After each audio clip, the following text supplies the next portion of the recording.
second law of thermodynamics says that hot and cold, right? The forces there will try to equal out so that it's an average temperature, right? So they'll balance each other out. So equilibrium is what entropy is. So forces in nature try to find equilibrium and balance. So the hot wants to lose energy to become cold or room temperature, and the cold wants to increase in temperature to be room temperature.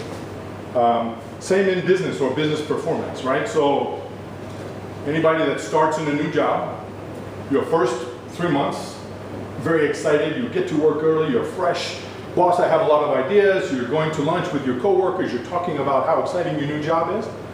And then we've all had this experience. After 90 days, after 100 days, after 6 months, I have to go to work today, right?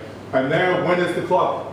Oh, okay, I can leave 5 minutes early, maybe the boss isn't looking, I'm gonna go punch out, right? So you start slipping into this mentality of, I'm just here to get paid. If it gets done, no big deal. That's the kiss of death to business, to innovation. So if everybody in this class didn't really care about what the teacher was trying to tell you, I'm just gonna show up because mom, dad sent me to school, or my boss sent me to school to go to this class, and I'm just gonna show up, and at the end of the year, I'm gonna get my paper. I don't really care if I learn anything. That's mediocrity, right? And it is cancerous in a business, because the person next to you is new, and you've been there for a year, and you're not really caring about your job. You only care about the money you get every month. They look to you as somebody who is an example. You've been there longer. They're fresh, they're coming in with all these ideas, and you just kind of, walk around the office not very excited. They see you doing that, then pretty soon they behave that way. So we've all experienced this in others, and we're all guilty of it ourselves, myself included. I'll raise 2 hands, right? Because at times, even as a CEO, I don't want to get out of bed. I don't want to go to the office. I don't want to deal with personnel. I have to fire somebody today. I don't want to do that. Or, I have to tell the customer that we have to charge them more. No one wants to do that, so I'm not going to do it. I let the person continue working, but I should fire them because they're not doing a good job, or I caught them cheating, or I caught them stealing, or they're just not good. But I don't want to do my job. I don't want to perform at the top, get an A+. So I just let them stay. It's easier to let them keep working, even if it's a problem, than it is for me to do my job as the CEO and say, look, it's not working, you have to go. So I guess the point about mediocrity, particularly in business, at least in my experience, is if you're not passionate about what you do, if you're a receptionist, if you're an accountant, if you're a CEO, if you're sales, if you are not passionate about that every day, if you don't wake up in the morning and look forward to going to work, maybe you should do something else. Find something you are passionate about. So I hired 2 years ago. I spent 6 months trying to find a receptionist. Should be easy, right? Answer the phone, do expense reports, book my travel, right? I need a personal assistant, executive assistant. Should be easy. So many resumes out there. I took 6 months to find the right person. The one person I hired had prepared for the interview by downloading the software that we make, using it, becoming pretty knowledgeable about it, and asking me hard questions about it. Receptionist, not sales, not engineering. So this impressed me. But I asked her in the interview, the last question I asked her, I said, what do you want to do 5 years, 10 years from now? What is your goal in life? To be HR, to be, she said, I want to own my own food truck. So in the US, we have these things called food trucks. They're like, I don't know, there's nothing similar to that here, right? I've seen a couple similar. So it's a truck, you drive around, but in the back it's a kitchen, and you serve for lunch, right?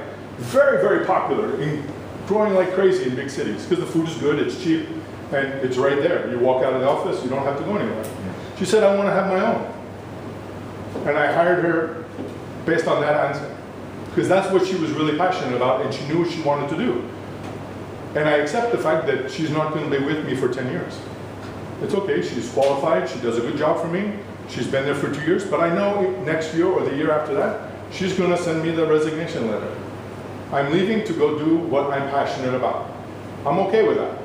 But if she is quietly doing something on the side and not giving me her best during the day and working for me hard and making phone calls and trying to start the food truck business while I'm paying her salary during the day, then this is a problem. It's not integrity, right? But she was clear and upfront with me. This is my love. This is my passion. This is what I want to do. So my point is, if you're in sales, but you hate it, but you make good money, but you don't enjoy your job, you as a professional, in management, in business, you should ask yourself in the morning when you look in the mirror, am I doing what makes me happy? Because studies have shown, HR studies, and I think it's probably true here in the Middle East, because in North America and Europe, it's very true. Money is not even in the top 3 motivation for people in their job. Fulfillment, being part of something bigger than themselves, making an actual contribution, is the #1 thing. So being a part of something that is doing really important, good things. You're part of a great team that's changing the world. Twitter, Facebook, whatever. You're doing really interesting things. Money is 3 or 4. I go to work because I get money. You could go to a factory and you can not think, just do, like a robot, and make okay money. But are you happy? If you're not happy, my experience is I would change jobs. I would find something else. Maybe it takes you longer to find that job.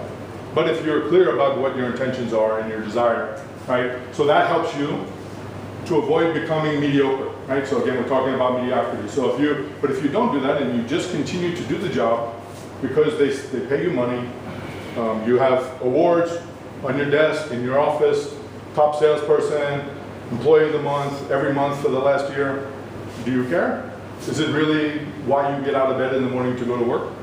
What is it about your job that you like? Or more importantly, what is it about your job you don't like? Change it.